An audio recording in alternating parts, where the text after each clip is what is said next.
Hey guys, what's up? Zach from ThrillSource here, and today I'm going to be doing a review on the two new things that are at Six Flags New England in 2017. First is the Joker Free Spin Coaster, and the second is Mind Eraser's new trains.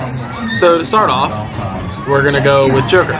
So now Joker is a standard SNS 4D free spin, nothing special. We've seen it in quite a few parks now, like the Six Flags park and the one in Japan. So we've seen it, and if you've ridden one before, you've kind of ridden it. So the one at Great Adventure is, like I said, not very impressive. It doesn't spin that much, and it's not very intense. But this one had a little bit more intensity to it. I probably just got a good ride on it. I enjoyed it a little bit more, and I've only ridden this once compared to the probably 50 times I've ridden the one at Great Adventure. So this one I got a total of 3 spins on, which is what you're usually guaranteed, 3 to 5 spins, by the manufacturer at least. I don't know about the park or coast enthusiasts, but I got 1 spin on the first drop, which is usually guaranteed, and then 2 spins on the second Raven turn. I got no spins on the first half and the first Raven turn, but the nice thing was I was vertical the whole time, so I was getting airtime over the humps, and then down the first Raven turn, I got a tremendous amount of ejector airtime, as it was almost like a drop tower because I was vertical the whole time. So definitely a fun ride.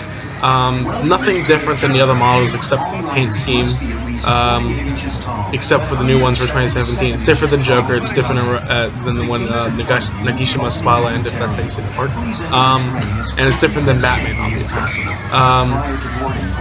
But this is a fun ride. Definitely just don't ride it for the credit. I would actually recommend riding this. It's a fun coaster.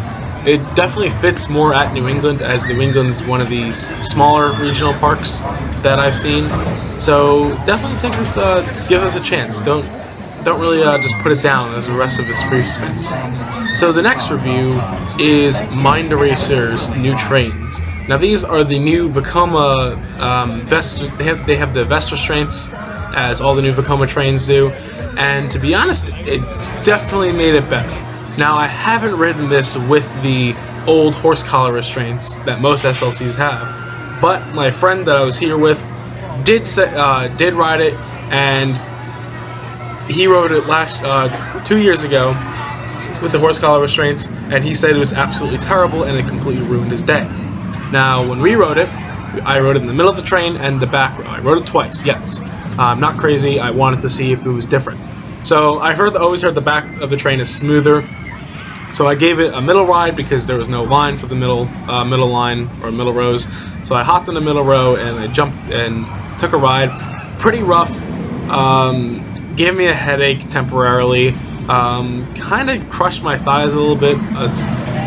Not noticeable during the ride, but on the brake run when you're just sitting there waiting for the next train to dispatch, it is very noticeable. Then I rode it in the back row, and it was a lot smoother in the back row, believe it or not. Minimal headbanging throughout the whole layout, mainly just on the transitions, and to be honest, I enjoyed it.